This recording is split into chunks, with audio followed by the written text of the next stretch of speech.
സന്ദേശം അനുസരിച്ച് യഹൂദരല്ലാത്തവരിൽ നിന്ന് ക്രൈസ്തവരോട് സ്വീകരിച്ചവരുടെ ഇതിൽ സമ്മതിച്ചിരുന്നു. കാരണം പത്രോസിന് അറിയാമായിരുന്നു യേശുവിന്റെ മനസ്സെന്താണെന്ന്. അപ്പോഴില്ല ഈ യഹൂദമതത്തിൽ നിന്ന് ക്രൈസ്തവരായിരുന്ന യഹൂദ ബ്രാഹ്മണന്മാര് യഹൂദ ക്രൈസ്തവ ബ്രാഹ്മണന്മാർ വാദിച്ചിട്ടില്ല. ഈ പ്രജാതികൾ പരിച്ഛേദം നടത്തിയിട്ടില്ല.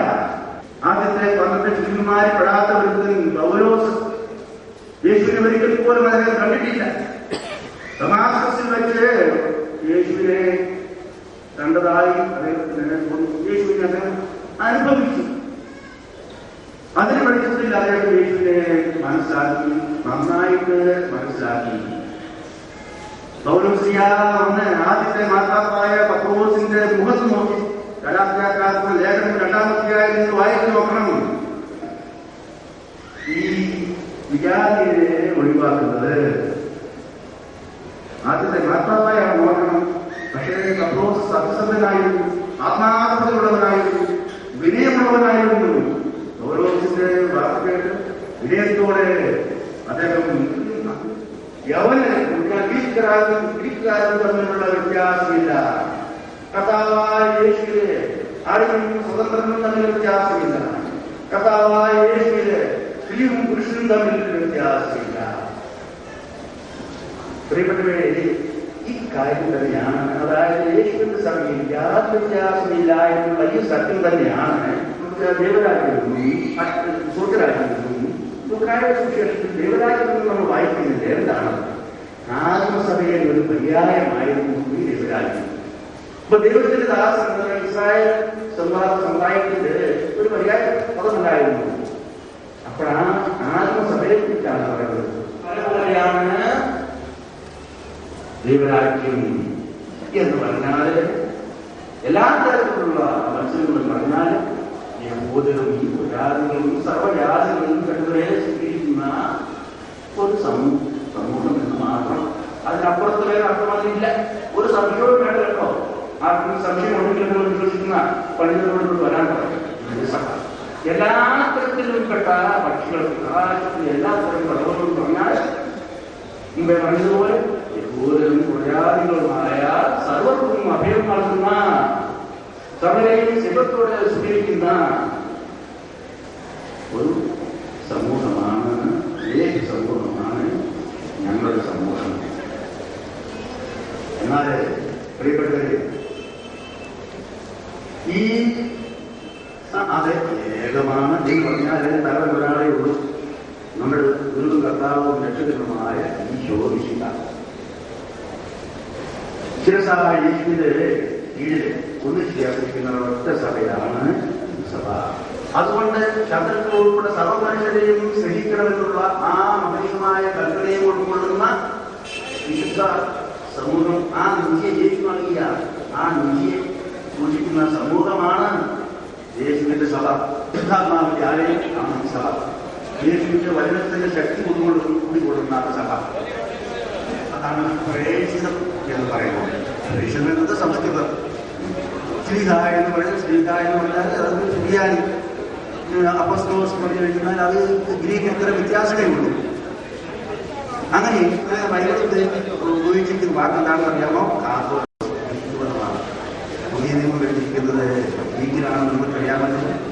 കാതോലിക് എന്നാണ് കാത്തലിക് പറഞ്ഞാൽ യൂണിവേഴ്സൽ, അല്ലെങ്കിൽ ദൂരത്തോടെ പ്രവർത്തിക്കുന്ന ഒരു കോട്ടയത്തോടെയിലെ ഒരു പീഡന പണിയും തന്നിട്ട്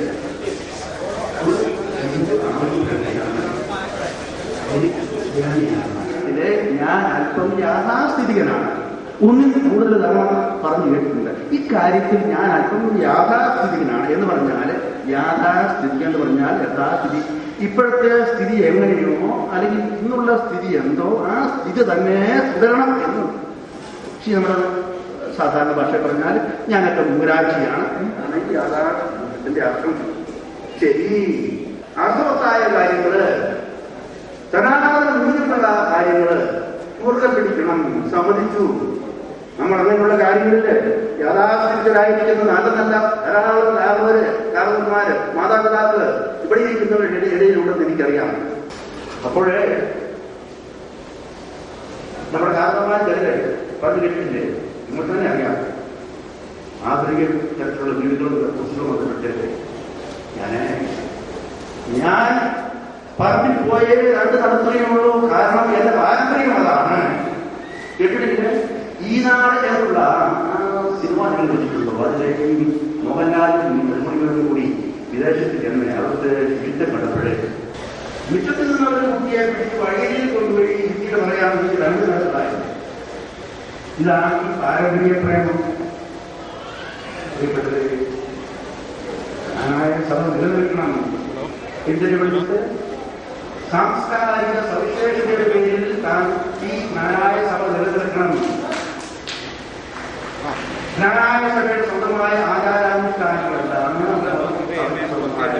എന്താണ്, പാരമ്പര്യങ്ങൾ എന്താണ്, യാതൊരു തരത്തിലുള്ള തടസ്സവും ഞാൻ കാണുന്നില്ല. എന്തുകൊണ്ട്? ഈ സഭയ്ക്ക് ഒരു തനിമയുണ്ടെങ്കിൽ ആ സഭയ്ക്ക് തലവനായ ഒരാളുണ്ടാകുവാൻ പാടില്ല, ഒരു തെറ്റുമില്ല. പക്ഷെ വേറൊരു കാര്യമുണ്ട്, ജാതിയുടെ പേരിലായിരിക്കരുത്, ശുദ്ധരക്തത്തിന്റെ അല്ലെങ്കിൽ രക്തശുദ്ധിയുടെ പേരിലായിരിക്കരുത്. അങ്ങനെയുള്ള സഭയിൽ ആർക്കും തിരിക്കും ചേരാം. അതാണ് അതിന്റെ സവിശേഷത. ഈ ലോകത്തുള്ള ആർക്കും ആ സഭയിൽ ചേരാം. ആ സഭ വളർന്നുകൊണ്ടിരിക്കുന്നു. അതല്ലായെങ്കിൽ ഇവിടെ ജസ്റ്റിസ് കെ ടി തോമസ് പറഞ്ഞില്ലേ, ഈ സഭ തീർച്ചയായിട്ടും നശിച്ചുകൊണ്ടിരിക്കുകയാണെന്ന് അറിയാമല്ലോ, നിങ്ങൾക്കറിയാമല്ലോ. അപ്പൊ അതുകൊണ്ട് ഈ ജ്ഞാനായ ജാതിവാദികളോട് എനിക്ക് പറയാനുള്ള അവർക്ക് ഞാൻ ചില നിർദ്ദേശങ്ങൾ കൊടുക്കാം. അങ്ങനെയെങ്കിൽ ഈ സമുദായം നശിച്ചു പോകരുതല്ലോ, അതിനുവേണ്ടിയെങ്കിൽ അവർ ചെയ്യേണ്ട കാര്യങ്ങൾ ഞാൻ അവരോട് പറയുകയാണ്. അവർക്കുള്ള നിർദ്ദേശങ്ങൾ കൊടുത്തു ഞാൻ നിർത്തിക്കൊള്ളാം. എന്താണെന്ന് അറിയാമോ? ഒന്നാമതായിട്ട് എല്ലാ പെൺകുട്ടികളെയും 18 വയസ്സുള്ളപ്പോഴേ വിവാഹം ചെയ്യണം.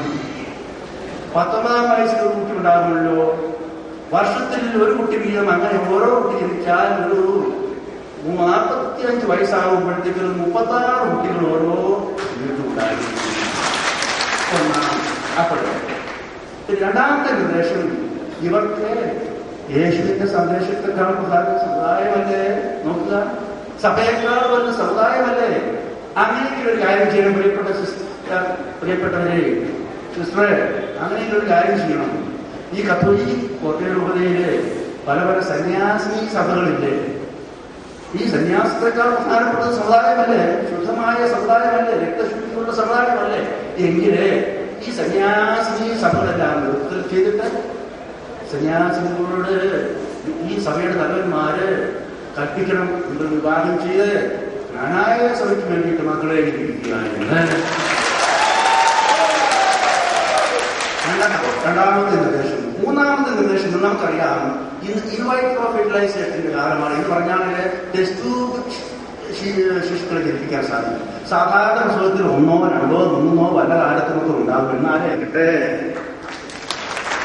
നാലാമത്തെ എന്റെ നിർദ്ദേശം, ഇവരെ യൂജനിക്സ് പഠിക്കണം. യൂജനിക്സ് എന്ന് പറഞ്ഞു കഴിഞ്ഞാല് വർഗ സംസ്കരണ ശാസ്ത്രം എന്നാണ്. വർഗ ശുദ്ധീകരണ ശാസ്ത്രം, വർഗ സംസ്കരണ ശാസ്ത്രം എന്ന് പറഞ്ഞാൽ ശുദ്ധമായ വർഗം നിലനിർത്തണമെങ്കിൽ ചെയ്യേണ്ട കാര്യങ്ങളാണ് അതിനകത്ത് ഉള്ളടങ്ങി ശാസ്ത്രത്തിന്റെ ഉള്ളടക്കം യൂജനിക്സ്. അപ്പൊ എന്ത് ചെയ്യണം? ഏതായാലും ശരി 100% ശുദ്ധിയുള്ളവരല്ല ഈ ജ്ഞാനായ സഭയിൽ നിന്നുള്ളവരുടെ രക്തം എന്ന് നിങ്ങൾക്കറിയാമല്ലോ.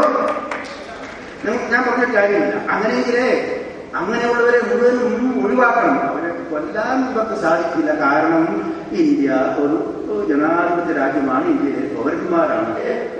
കണ്ടുപിടിച്ച് തെരഞ്ഞെടുത്തിട്ട് അവരുടെ രക്തമെടുത്ത് ഞാൻ ഇപ്പൊ പറഞ്ഞ പോലെ തന്നെ ഈ സമുദായത്തെ അങ്ങോട്ട് വലുതാക്കട്ടെ. അപ്പൊ അതാണ് എനിക്ക് അവർക്ക് കൊടുക്കുവാൻ നിർദ്ദേശം. അതുകൊണ്ട് അങ്ങനെ അവരുടെ ആ സമുദായം, അങ്ങനെ ശുദ്ധമായ രക്തമുള്ള ആ സമുദായം നമ്മുടെ ആന്ധ്രാപ്രദേശിലെ നെൽമണികൾ പോലെയും പഞ്ചാബിലെ ഗോതമ്പണികൾ പോലെയും ആകാശത്തിലെ നക്ഷത്രങ്ങൾ പോലെയും കടൽ തീരത്തെ മണത്തരികൾ പോലെയും കഴിയട്ടെ എന്ന് ഞാൻ ആശ്വസിക്കുന്നു, അഭിനന്ദിക്കുന്നു.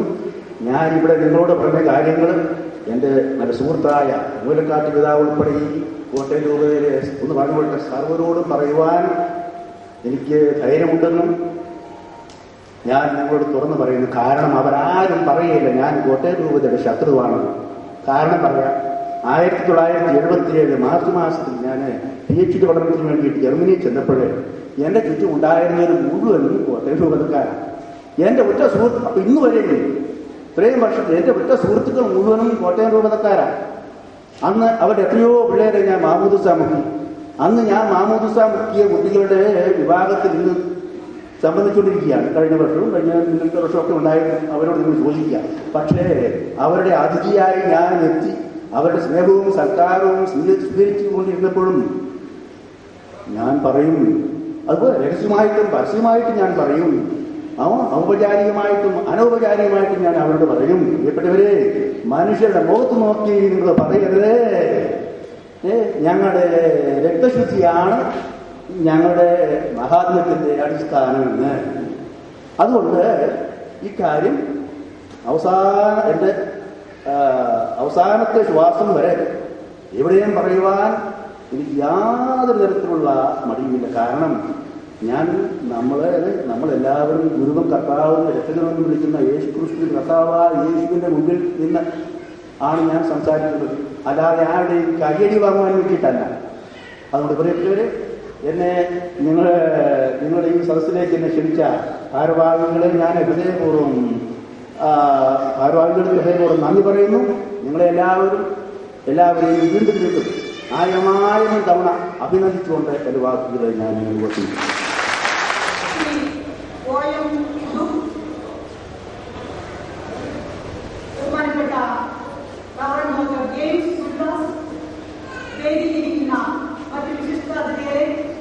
സ്നേഹം നിറഞ്ഞ സുഹൃത്തുക്കളെ,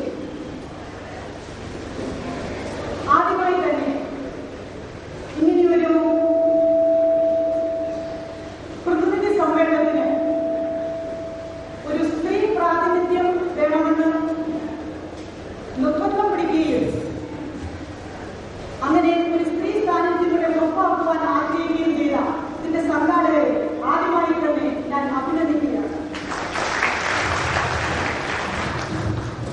അതുകൊണ്ട് ഒരു സ്ത്രീകളുടെ കാഴ്ചപ്പാടോടുകൂടി, പുരുഷന്മാരുടെ കാഴ്ചപ്പാടില്ല എന്നല്ലാതെ പറയുന്നത്, ഒരു സ്ത്രീകളുടെ കാഴ്ചപ്പാടോടുകൂടി സംസാരിക്കുവാനാണ് ഞാൻ ആഗ്രഹിക്കുന്നത്. ഇവിടെ ആദ്യം സ്വാഗത പ്രസംഗത്തിൽ പറഞ്ഞതുപോലെ ഒരു സിസ്റ്റേഴ്സ് ഇങ്ങനെയൊരു വേദി വന്നിട്ടുണ്ടെങ്കിൽ അത് സാധാരണ പിടിച്ചൊരു വിഷമം പിടിച്ചൊരു പരിപാടിയാണ്. അതുകൊണ്ട് ഞാൻ വിചാരിച്ചു, ഞാൻ സംസാരിക്കുമ്പോൾ വളരെ അറിവും കൂട്ടിയെല്ലാം സംസാരിക്കണം എന്നുള്ള ഒരു നോക്കത്തോടു കൂടിയാണ് ഞാൻ വന്നത്. എങ്കിലും ഇത്രയും വലിയൊരു ജനക്കൂട്ടം ഇവിടെ ഉണ്ട് എന്ന് മനസ്സിലായപ്പോൾ എനിക്ക് തോന്നി, ഇതിൽ വേദന അനുഭവിക്കുന്ന ഒത്തിരി പേര് ഇന്ന് നമ്മുടെ സമൂഹത്തിലുണ്ട്, നമ്മുടെ സഭയിലുണ്ട് എന്നുള്ളത്. എന്റെ ജീവിതത്തിൽ ഒരു കുടുംബത്തിൽ എന്തെങ്കിലും ഒരു അസ്വസ്ഥത ഉണ്ടായാൽ ഏറ്റവും കൂടുതൽ വിഷമിക്കുന്നത് ആ കുടുംബത്തിലെ സ്ത്രീകളാണ്, അമ്മയാണ്. പ്രത്യേകിച്ച് നമ്മുടെ ഈ സമ്മേളനവുമായി ബന്ധപ്പെട്ട് നിൽക്കുന്ന കുട്ടികളുടെ മാമോദീസ, സ്ഥൈര്യലേപനം, വിവാഹം, ആദ്യ കുർബാന എന്നീ കാര്യങ്ങളെല്ലാം പ്രശ്നങ്ങൾ ഉണ്ടാകുമ്പോൾ ഒരു സ്ത്രീ ആയിരിക്കും അത് ഏറ്റവും കൂടുതൽ മനോവേദന അനുഭവിക്കുന്നത്. കൂടാതെ ഒരു വിശ്വാസ ജീവിതം വരും തലമുറയ്ക്ക് പകർന്നു കൊടുക്കുന്നതിൽ ആ വീട്ടിലെ അമ്മയ്ക്കാണ് മുഖ്യ പങ്കുള്ളത്. ഒരു കുടുംബത്തിലുള്ളവർ പല ഇടവകളിൽ പള്ളി പോകുമ്പോൾ, പല ഇടവകളിൽ പല കൂട്ടായ്മകളിൽ പോകുമ്പോൾ ഒരു പക്ഷേ ഈ യഥാർത്ഥ വിശ്വാസം, ആ ഒരു അടിയുറച്ച വിശ്വാസം വരും തലമുറയ്ക്ക് പങ്കുവയ്ക്കുവാൻ അമ്മമാർക്ക് ഒരുപക്ഷെ സാധിക്കില്ലായിരുന്നു. കുട്ടികളുടെ മനസ്സിൽ പല ചോദ്യങ്ങളും ഉണ്ടായിരുന്നു. അങ്ങനെ ആ ശൂന്യതയുടെ സ്ഥാനത്ത് പല തെറ്റിദ്ധാരണകളും ഇളം കുഞ്ഞുങ്ങളുടെ മനസ്സിൽ